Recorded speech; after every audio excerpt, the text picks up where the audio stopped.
is a Megabass Dot Crawler. This is the 4.8 version. It also comes in a 5.8 inch. Over the last 6 months, I've really fallen in love with this bait. And unlike ordinary soft plastic stick baits, this one's got a kind of a unique shape to it. First of all, you'll notice it's got kind of an hourglass shape. There's a little more meat to the rear section of the bait, and it kind of tapers down to a little tail that moves with the slightest bit of action. This is how I like to rig it, and it's a real simple wacky rig. You know, there's the 5.8 inch. I get just a 1/0 or 2/0 hook, with or without the weed guard. Generally when you're fishing around weeds and rocks, obviously go with the weed guard, but real simply, you know, right out of the package, here's the 5.8, and I'll just rig it perpendicular, just, you know, straight through the meat of the body and straight out the other side. And make sure, the only thing I make sure is it's rigged just halfway down the bait, and when you cast it out there, it falls freely. It's got a nice little shimmy as it falls down. You know, if the wind starts blowing or something like that out on the water, you need to get a little bit deeper. My absolute favorite way to rig this, without a doubt, is wacky rigged with a nail in its head, also known as a Neko rig. And of course, the skinny end here is the head. So just simply take I like a tungsten nail weight, mainly in a 32nd ounce, and just simply insert the weight into the head.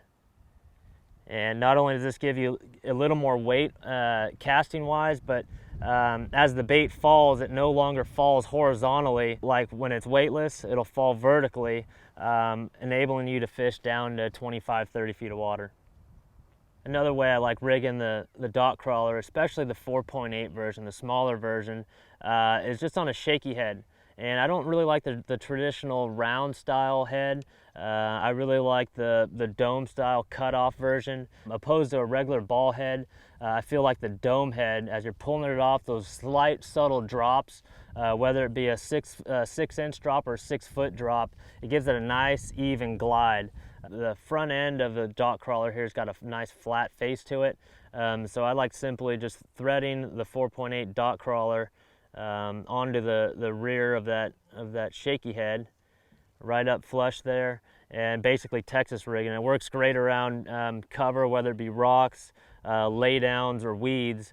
Again, just thread it on the screw lock there, and then just give yourself enough slack. Make sure you give yourself enough slack so that when the fish actually bites it, it's able to compress that meat there, and you could drive the hook home.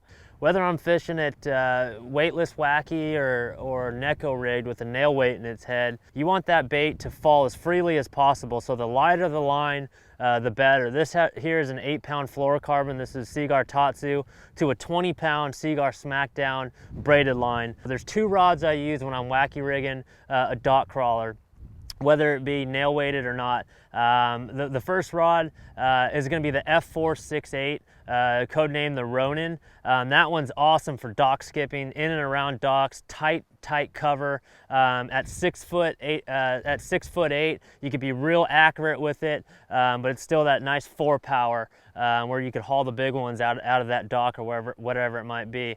More times than not, though, I'm throwing the shaky head model, and that's a 7-foot rod with a 4-power. It allows me to make real long casts. I'll let it hit the bottom. I like to work this bait off to the side. I like kind of almost drifting over these points and just shaking my rod tip to the side. And the beauty of the Neko rig or the wacky rig is the fish see it from a long ways away, and they just get closer and closer to it until they can't stand that shaking any longer, and that's when they scoop it up. The hook set's real important when you're fishing a dot crawler, especially on a wacky rig, whether it be Neko rigged or weightless. If you're sitting there shaking and you detect a bite, the best thing you can do is avoid setting the hook like it's a jig. The best thing you can do with the softer rod and the braid fluorocarbon line is when you feel a bite and detect a bite, is you just start reeling. And that's what we call a reel set. You start reeling, basically you get the hook point in the fish's mouth, and when your rod starts loading up, that's when you can kind of pull back, but don't stop reeling. It's very important to reel set when you're wacky rigging a dot crawler.